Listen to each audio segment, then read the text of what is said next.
Hello guys, welcome once again to my channel. So आज हम पढ़ेंगे कि किसी भी डिस्क्रीट टाइम सिग्नल में उसका पावर और एनर्जी कैसे कैलकुलेट कर सकते हैं। इससे पहले वाली वीडियो में हमने देखे थे कि किसी भी कंटिन्यूस टाइम सिग्नल में उसकी एनर्जी और पावर कैसे डिफाइन कर सकते हैं, कि weather a signal is energy signal और अ पावर सिग्नल। सो उस अगर उसको फाइंड करना है तो सबसे पहले हम उसका एनर्जी का फॉर्मूला देख लेते हैं। तो सबसे पहला फॉर्मूला है एनर्जी का।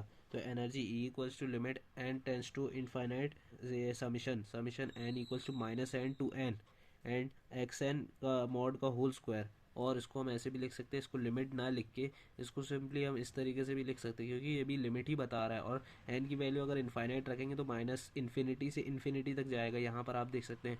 और अगर हमें पावर कैलकुलेट करना है तो उसका फॉर्मूला कुछ इस प्रकार है, P equals to limit N tends to infinite one upon two N plus one. अब टू एन प्लस वन क्यों हो गया? क्योंकि माइनस इन्फाइनाइट और प्लस इन्फाइनाइट के बीच में कितने इंटीजर्स है? Two N plus one. So power का फॉर्मूला बस थोड़ा से ही अलग है एनर्जी के फॉर्मूले से, क्योंकि एनर्जी फाइंड करने के लिए हमें ये चीज़ चाहिए रहती है, जो कि यहाँ पर हम देख सकते हैं। इसमें पावर में क्या रहता है? One upon two N plus one, और यहाँ पर मल्टीप्लाई हो जाता है। सो हमें क्या मिल जाता है? पावर का फॉर्मूला। सो सबसे पहला क्वेश्चन है one upon two power N और यू एन। सो इसका हमें चेक करना है whether this signal is a power signal और एन एनर्जी सिग्नल। तो सबसे पहले आपको एक बात याद रखनी पड़ेगी, कंटिन्यूस टाइम सिग्नल में क्या करते रहे, उसका वेव फॉर्म देख के बताते रहे कि मतलब उसमें एनर्जी का फॉर्मूला लगेगा या पावर का। लेकिन इसमें ऐसा नहीं है, इसमें दोनों फॉर्मूला लगाना पड़ेगा, पहले एनर्जी का लगेगा उसके बाद पावर का लगेगा। ठीक है, तो हमें मालूम है ये यू पावर एन, अगर यहाँ टी होता तो हम क्या बोलते हैं? ये कंटिन्यूस टाइम सिग्नल है। लेकिन यहाँ पर एन है, यहाँ पर भी एन है, सो क्या है? It is a discrete time signal. Discrete time signal का फॉर्मूला अलग रहता है, जो कि अभी हमने पढ़ा है। ये एनर्जी का फॉर्मूला है डिस्क्रीट में, और ये पावर का फॉर्मूला है। सो जब हम इस क्वेश्चन में एनर्जी का फॉर्मूला लगाएंगे, E equals to summation N equals to minus infinite to infinite X N और मॉड उसका होल स्क्वायर। तो अब एक्स एन की वैल्यू क्या है? एक्स एन की वैल्यू जो क्वेश्चन में दी रहेगी उसको यहाँ पर रिप्लेस करना है। तो एक्स एन की वैल्यू हो जाएगी one by two power N और यू एन। अब यू एन क्या है? यूनिट स्टेप फंक्शन, वो अभी हम आपको बताएंगे यूनिट स्टेप फंक्शन की वैल्यू कितनी होती है। जब हम एक्स एन की वैल्यू रिप्लेस कर देंगे इस वैल्यू से, तो आप देख सकते हैं कुछ इस तरीके से इक्वेशन बन जाएगी। अब यहाँ पर स्क्वायर स्क्वायर जब अंदर मल्टीप्लाई होगा तो वन अपॉइंट टू का होल स्क्वायर हो जाएगा, तो वन अपॉइंट टू मतलब वन अपॉइंट फोर हो जाएगा। ठीक है, एन एज इट इज़ रहेगा, और यू एन का स्क्वायर यू एन ही होगा। क्यों होगा?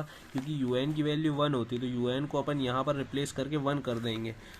आप देख सकते हैं ये कुछ इस तरीके से बनेगा। अब यहाँ आप देखेंगे कि माइनस इन्फिनिटी टू इन्फिनिटी थी लिमिट, लेकिन यहाँ पर जीरो टू इन्फिनिटी कैसे हो गई? अब जीरो टू इन्फिनिटी कैसे हो गई? क्योंकि हमें मालूम है जो यूनिट स्टेप फंक्शन है वो कहाँ से कहाँ तक रहता है, उसकी लिमिट रहती है कुछ यहाँ से यहाँ, जीरो जीरो यहाँ रहता है, और ये इन्फाइनाइट रहता है। ये कंटिन्यूस टाइम के केस में। लेकिन डिस्क्रीट टाइम के केस में क्या रहता है? डिस्क्रीट में ऐसे चलता है, यहाँ पर सैंपल्स रहते हैं, तो उसका एम्पलीट्यूड वन ही रहता है, लेकिन कहाँ तक जाता है? इन्फिनिटी, और जीरो से स्टार्ट होता है। जब यूनिट स्टेप फंक्शन जीरो से स्टार्ट होगा और इन्फाइनाइट तक जाएगा तो उसकी लिमिट यही रखेंगे। तो यहाँ पर जीरो है, ये माइनस नहीं है, जीरो टू इन्फाइनाइट है। ठीक है, जीरो टू इन्फाइनाइट। अब यहाँ पर आप देख सकते हैं समीशन का मतलब क्या होता है? मतलब हर लिमिट रखने के बाद उसका एडिशन करना। तो वन अपॉन फोर सबसे पहले जीरो रखेंगे, एन की जगह जीरो रखेंगे, क्योंकि एन की वैल्यू हम बता रहे हैं। तो एन की वैल्यू जब जीरो रखेंगे तो वन बाय फोर की पावर जीरो हो जाएगी। ठीक है, उसके बाद वन रखेंगे, क्योंकि हमें जीरो से इन्फाइनाइट मतलब zero one two three four five six seven eight ऐसे करके इन्फाइनाइट तक जाना है। तो वन रखेंगे, फिर टू रखेंगे, फिर थ्री रखेंगे, फोर रखेंगे, अप टू कहाँ तक? इन्फाइनाइट तक।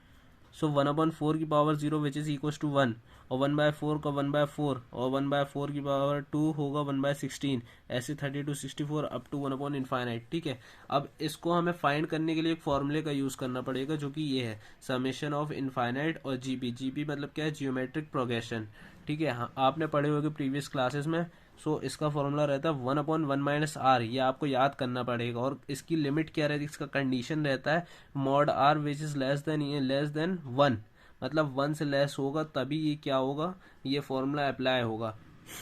Where A equal to first term of the GP. First term मतलब पहली term of the GP, GP का फर्स्ट टर्म। ठीक है, आर क्या है? आर यहाँ पर R equal to common ratio between any two successive terms. अब कोई भी दो टर्म्स इन दोनों के बीच में देख लो, इन दोनों के में देख लो, या इन दोनों के में देख लो, तो इन दोनों के बीच में रेशियो कितना है? रेशियो मतलब उसका रेशियो कितना होगा? One by four one by sixteen के बीच का अगर रेशियो जब हम फाइंड करेंगे तो वन अपॉइंट फोर ही मिलेगा हमें। तो वन आर की जगह वन अपॉइंट फोर रख देंगे। जब हम इस एक फॉर्मूले में वैल्यूज रखेंगे तो वन 1 क्योंकि ए की वैल्यू 1 मतलब फर्स्ट टर्म क्या है 1 है, तो 1/1 माइनस 1/4, 1/4 क्या है आर है, आर मतलब कॉमन रेशियो है, ठीक है। जब इसको सॉल्व करेंगे तो हमें क्या मिलेगा 4/3 जूल। अब यहाँ आप नहीं कह सकते कि एनर्जी सिग्नल है, क्यों नहीं कह सकते, क्योंकि हमें पावर भी फाइंड करनी पड़ेगी, बिना पावर फाइंड करे हम नहीं कह सकते कि एनर्जी सिग्नल है, ठीक है।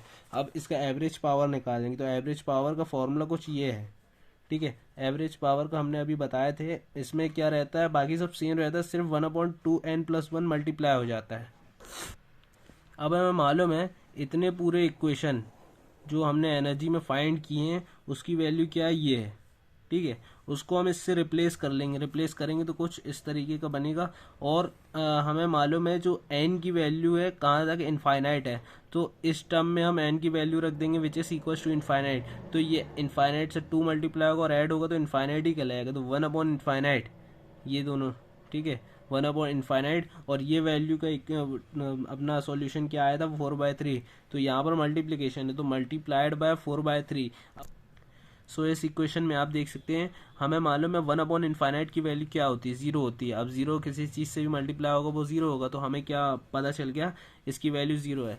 अब यहाँ आप देखेंगे since it's energy is finite, finite मतलब ये है 4/3, 4/3 क्या है फाइनाइट है, मतलब एक लिमिट है, ठीक है, एक लिमिटेड इंटीजर है। एंड पावर इज 0, 0 क्या है ये पावर, अभी अपन ने एवरेज पावर निकाले उसकी वैल्यू 0 है, ठीक है। Hence it is an energy signal, तो ये कौन सा सिग्नल है, एनर्जी सिग्नल है, ठीक है। अब आता है second question, xn equal to N U N. अब यहाँ आप देख सकते हैं यहाँ पर भी यूनिट स्टेप फंक्शन है, तो इसका प्रोसीजर क्या रहेगा, सबसे पहले एनर्जी फाइंड करना रहेगा, तो एनर्जी का फॉर्मूला पहले लिखेंगे, उसके बाद we know that the limit of unit step function is 0 to infinite. इससे पहले क्वेश्चन में भी बताया था 0 से इनफाइनाइट, ये जो ग्राफ यूनिट स्टेप फंक्शन का ग्राफ अगर कंटिन्यूस टाइम सिग्नल में है तो कुछ इस तरीके से बनेगा, और अगर डिस्क्रीट टाइम सिग्नल में है तो कुछ इस तरीके से बनेगा, लेकिन दोनों का एम्पलीट्यूड क्या रहेगा 1 ही रहेगा। सो इसका लिमिट क्या है 0 से इनफाइनाइट, अगर 0 से पहले होगा तो ये 0 ही रहेगा। तो हम इसके फॉर्मूले में अगर xn की वैल्यू सब्सटीट्यूट कर देंगे, xn की वैल्यू क्या सब्सटीट्यूट करेंगे, n into U power u into N, ठीक है। तो इस ये कुछ इस तरीके से इक्वेशन बनेगी। अब स्क्वायर को अंदर मल्टीप्लाई कर देंगे तो यू एन की वैल्यू 1 है, क्योंकि यूनिट स्टेप फंक्शन का एम्पलीट्यूड कितना होता है 1 होता है, और एन स्क्वायर, सो एन स्क्वायर, इसको यू एन को लिख भी सकते हैं नहीं भी लिख सकते, तो यहाँ पर हमने यू एन को अलग कर दिए, तो कुछ इस तरीके से बन गया अपना इक्वेशन।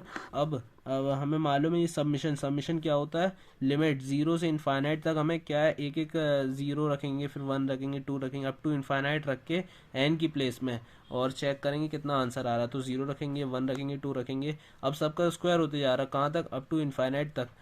सो जब हम इसको ऐड करेंगे तो हमें मालूम है कि इनफाइनाइट का स्क्वायर इनफाइनाइट होता है, और जब इनफाइनाइट से कोई चीज़ ऐड होती है वो भी इनफाइनाइट ही होता है, तो हमें आंसर क्या मिला इनफाइनाइट।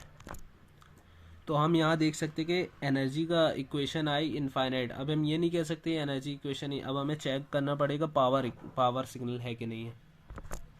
अब हम इसका पावर फाइंड करेंगे, तो सबसे पहले पावर का फॉर्मूला लिख लेते हैं, ये इसका फॉर्मूला है, ठीक है। अब हमें मालूम है यहाँ तक ये जो फॉर्मूला है एनर्जी का फॉर्मूला है, ठीक है, इसमें क्या है मल्टीप्लाई हुआ 1/2n+1, 1/2n+1 multiplied by infinity. अब ये इन्फिनिटी कहाँ है, क्योंकि ये एनर्जी का फॉर्मूला क्या है इन्फिनिटी है, energy equal to infinity. So 1/n+1 into infinite करेंगे तो इनफाइनाइट ही मिलेगा। In power signal energy is infinite and power is infinite, लेकिन यहाँ पर क्या है एनर्जी भी इनफाइनाइट है, यहाँ आप देख सकते हैं एनर्जी इनफाइनाइट है और पावर भी इनफाइनाइट है, तो this is neither energy signal nor power signal. Question number 3 है xn equal to sine n π/3, ठीक है। हाँ देख, सबसे पहले इसके एनर्जी सिग्नल एनर्जी फाइंड करेंगे, तो एनर्जी का फॉर्मूला लिख लेंगे, एक्स एन की जगह यहाँ पर ये लिख लेंगे, सो और स्क्वायर को अंदर मल्टीप्लाई करेंगे तो sine square n π/3, but we know that sine square theta की वैल्यू क्या रहती है 1 - cos 2θ/2। सो इसको भी हम ट्रांसफॉर्म कर लेंगे कुछ इस फॉर्मूले के हिसाब से, तो हमें ऐसी इक्वेशन बनेगी 1 cos 2n π/3/2। अब ये n π/3 कहाँ से आया? क्योंकि हमें क्वेश्चन में थीटा की जगह n π/3 दिया था, तो उसके प्लेस में हम इसको सब्सटीट्यूट कर लेंगे। अब ये हम जब इसका समीशन निकालेंगे माइनस इनफाइनाइट से इनफाइनाइट, अब आप बोलेंगे इसमें लिमिट क्यों नहीं चेंज करी? क्योंकि आपने देखा था कि हमें जो क्वेश्चन मिला था वो साइन के फॉर्म में था, और साइन की लिमिट कहाँ से जाती है? माइनस इनफाइनाइट से इनफाइनाइट तक जाती है। ठीक है, तो जब हम माइनस इनफाइनाइट से इनफाइनाइट तक अगर एन की वैल्यू लिखते रहेंगे तो हमें क्या मिलेगा? हमें ओवरऑल इनफाइनाइट ही मिलेगा ना, क्योंकि कॉस इनफाइनाइट कितना होता है? कॉस इनफाइनाइट इनफाइनाइट होता है। लेकिन कुछ उसको एक तरीके से और लिख सकते हैं 2n+1। अब 2n+1 क्यों लिख सकते हैं? क्योंकि हमें मालूम है माइनस इनफाइनाइट और इनफाइनाइट के बीच में, मतलब इन दोनों के बीच में कितने इंटीजर्स लाई करेंगे। सो इनफाइनाइट से 0 तक, ठीक है, और 0 से इनफाइनाइट तक, तो कितना हुआ? 2n हुआ, 2n और +1। 1 क्यों? क्योंकि 0 को भी लेना है, क्योंकि ये भी इंटीजर है, तो 2n+1, 2n+1 हमने यहाँ लिख लिए। ठीक है, ये अपना क्या फाइंड हो गया? एनर्जी सिग्नल फाइंड हो गया। अब हम पावर सिग्नल चेक करेंगे। सो नोट करके वही चीज़ लिखिए, the number of integer lying between minus infinite to infinite is 2n+1।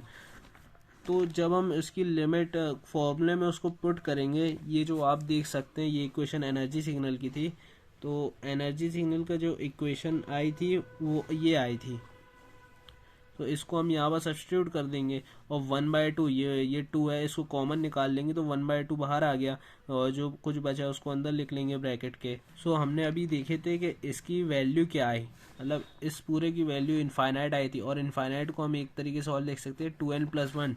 सो हम उसको इनफाइनाइट ना लिख के 2n+1 लिख देंगे, और हमें मालूम है ये फॉर्मूले में 1/2n+1 भी था, और ये जो 1/2 है इसको हम बाहर ले लेंगे क्योंकि ये कांस्टेंट है, इसका कोई रोल ही नहीं है, यहाँ पर n नहीं है। ठीक है, अब n इक्वल टू इनफाइनाइट, अब n की वैल्यू इनफाइनाइट पुट करना है, लेकिन ये आप देख सकते हैं ये डिनोमिनेटर और न्यूमरेटर से कैंसिल हो जाएगा, तो ये 1 बचेगा। तो अब n की वैल्यू कहीं पुट नहीं कर सकते, तो हमारा आंसर क्या आया? 1/2 आया। ठीक है, तो सिंस एनर्जी इज इनफाइनाइट, अभी हमने एनर्जी चेक किए थे तो इनफाइनाइट थी, और power is finite, so this signal is a power signal.